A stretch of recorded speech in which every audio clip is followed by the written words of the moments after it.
यहाँ हम सब मुसाफिर हैं, कोई आखिर ठिकाना, कोई आगे रवाना है, कोई पीछे रवाना। এই জায়গায় আমরা মুসাফির অবস্থায় আছি, এটা আমাদের ঠিকানা না। ইহা হাম সব মুসাফির হয়, কোই আখির ঠিকানা, আখিরাতের জিন্দেগি আমাদের ঠিকানা। কোই আগে রওয়ানা হয় আর কোই পিছে রওয়ানা। কেউ আগে চলে যাইতেছে, আবার কেউ পিছে চলে যাইতেছে। এরকমটা ভাবার সুযোগ নাই যে দাড়ি পাকলে আমার মৌত হবে, বুড়া হইলে আমার মৌত হবে, এই সুযোগ নাই। কত নানা দাদা চাচারা বাইচা আছে, নাতি সন্তান ভাতিজা মরে গেছে, ইতিহাস আছে না নাই? আছে। অসংখ্য মুরব্বীরা জিন্দা, বাচ্চারা মরে গেছে, যুবকরা মরে গেছে। তো কেউ যদি ধারণা করে যে বুড়া হইলে মরবো, মুরব্বী হইলে পরে মরবো, এটা যদি ভাবে তাহলে সে ভুলের মধ্যে আছে। গত শুক্রবারে বলছিলাম না, যার যেই দিন মরণ তার জন্য ওই দিনই কিয়ামত সুগরা, ওই দিনই কিয়ামত শুরু হয়ে গেছে তার জন্য। কিয়ামত তিন প্রকার, কিয়ামত সুগরা, কিয়ামত উস্তা, কিয়ামত কুবরা। তো কিয়ামত সুগরা হইল যার যেদিন মউত ওই দিন তার কিয়ামত শুরু। কিয়ামত সুগরা, কিয়ামত উস্তা জনগোষ্ঠীর কিয়ামত। গোত্র, একটা রাষ্ট্র, একটা দেশ যখন রবের মানসার বিরুদ্ধে যাইতে যাইতে সীমা লঙ্ঘন করে ফেলে, একটা পর্যায়ে আল্লাহর রাগ হইয়া ওই জনগোষ্ঠীকে ধ্বংস করে দেবে। এই হলো কিয়ামতে উস্তা, মধ্যম কিয়ামত।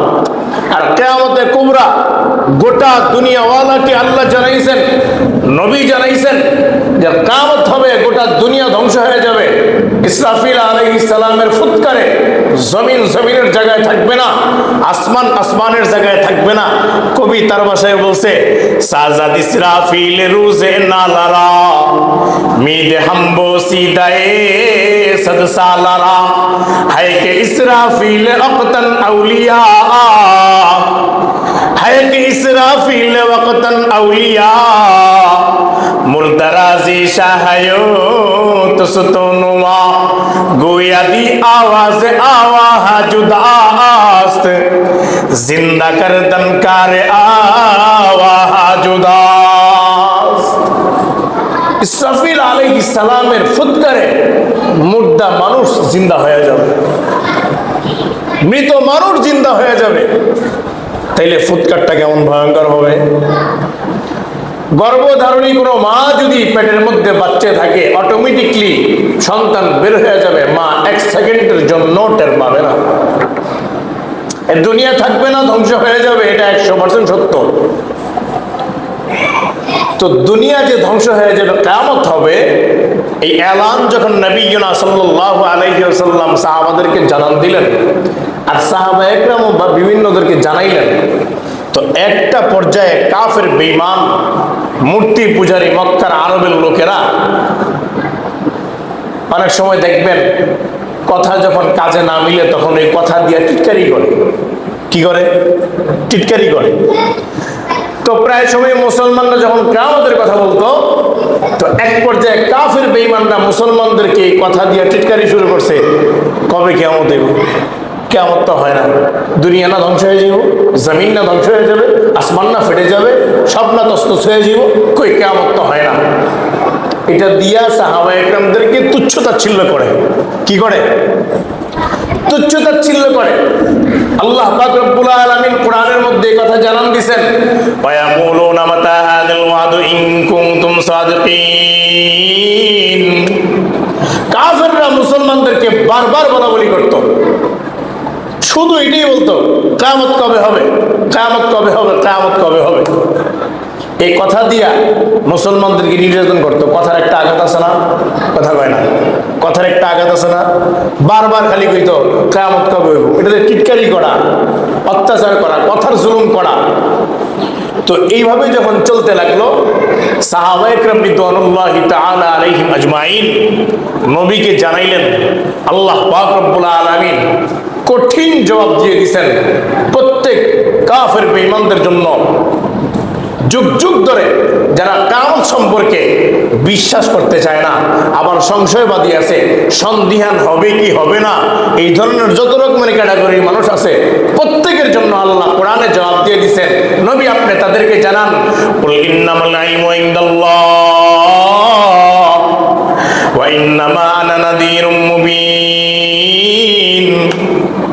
নবী আপনি তাদেরকে জানায় দেন, কিয়ামতের জ্ঞান সম্পর্কে কারো কাছে নাই, একমাত্র এই জ্ঞান আছে কার কাছে? জোরে কয় না, কার কাছে? আল্লাহর কাছে। আল্লাহ ছাড়া দুনিয়ার আর কেউ জানে না, আল্লাহ ছাড়া দুনিয়ার আর কেউ জানে না। পাঁচটা জিনিস এর মধ্যে আল্লাহ পাক রব্বুল আলামিন গোটা দুনিয়াওয়ালাকে জানায় দিলেন। কোন পাঁচটা জিনিস? এক নাম্বার, ইন্নাল্লাহা ইনদাহু ইলমুস সাআহ। নবী আপনি গোটা দুনিয়াওয়ালাকে জানান কিয়ামত কবে হবে, আমি আল্লাহ ছাড়া দুনিয়ার আর কেউ জানে না। নবী আপনি জানায় দেন, ওয়ায়ুনাজ্জিলুল গায়স। এই যে বৃষ্টি হইতেছে আমরা জানতাম, গতকালকে জানতাম এই যে বৃষ্টি এখন হবে, জানতাম। আগামীকালকে বৃষ্টি হবে কি হবে না জানি, কথা কয় না। রাতের বেলা বৃষ্টি হবে কি হবে না জানি, জোরে কয় না। হ্যাঁ, কতদিন কোন জায়গায় কোন পর্যন্ত বৃষ্টি হবে দুনিয়ার কেউ জানে না। আল্লাহ বলেন ওয়ায়ুনাজ্জিলুল গায়স, কখন কোথায় বৃষ্টি হবে, কি পরিমাণ হবে, আমি আল্লাহ ছাড়া দুনিয়ার আর কেউ জানে না। এরপরে আল্লাহ জানায় দিলেন, নবী আপনি গোটা দুনিয়াওয়ালাকে জানান, ওয়ায়ুনাজ্জিলু ওয়া ইয়ালামু মা ফিল আরহাম। নবী আপনি তাদেরকে জানান, মায়ের রেহেমের মধ্যে সন্তান ছেলে নাকি মেয়ে, এটা আমি আল্লাহ ছাড়া দুনিয়ার কোনো ডাক্তার বলতে পারবে না।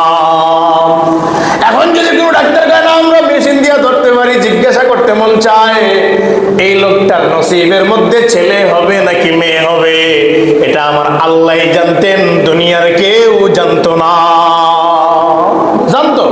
জানতো না। আল্লাহ বলেন ওয়া ইয়ালামু মা ফিল আরহাম, মায়ের রেহেমের মধ্যে সন্তান ছেলে নাকি মেয়ে, আমি আল্লাহ ছাড়া দুনিয়ার আর কেউ জানে না। আমা তাদরি নাফসুম মাযা তাকসিবু গাদা। নবী আপনি তাদেরকে জানান আগামীকালকে কি উপার্জন করবেন, আগামীকালকে কি খাইবেন, কার রিজিক কোন জায়গায়, আমার আল্লাহ ছাড়া দুনিয়ার আর কেউ জানে না। পাঁচ নম্বরে আল্লাহ আমার নবীর মাধ্যমে জানান, নবী গোটা দুনিয়াওয়ালাকে জানান, ওমা তাদরি নাফসুম বিআই আরদিন তামুত, কোথায় কোন জায়গায় আপনার মওত হবে। গাড়ির তলে পইরা মরবেন, নাকি পানিতে ডুবা মরবেন, নাকি প্লেন বাস্ট হয়ে মরবেন, নাকি হসপিটালের বিছানায় দীর্ঘদিন থেকে মরবেন, নাকি ঘরের মধ্যে থেকে মরবেন, সুস্থ অবস্থায় মরবেন নাকি অসুস্থ অবস্থায় মরবেন, কেমনে মরবেন, আমার আল্লাহ ছাড়া গোটা দুনিয়ার কেউ বলতে পারবে না। दोस्तों को यारों के अंदर से उसके लेती है मौत से माने नहीं दरबान ना कोई पासेबा, मौत से माने नहीं दरबान ना कोई पासेबा, मौत जाहिल फर्ज हालत से नहीं करती रहम, मौत जाहिल फर्ज हालत से नहीं करती रहम, इल्म फर आलिम के भी उसको नहीं तरसे जवाब।